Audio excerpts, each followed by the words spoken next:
В нашем районе продолжают проходить собрания граждан, которые планируют реализовать проекты в рамках программы поддержки местных инициатив.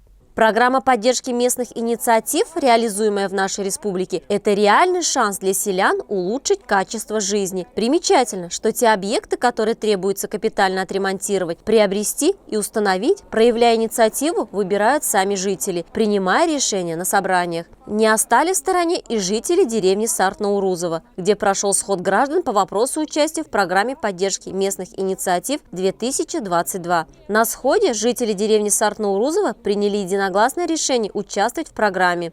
На обсуждение было вынесено 3 проекта. Устройство спортивной площадки в деревне Сартноурузово, ремонт уличного освещения и ремонт дорог в деревне Сартноурузово.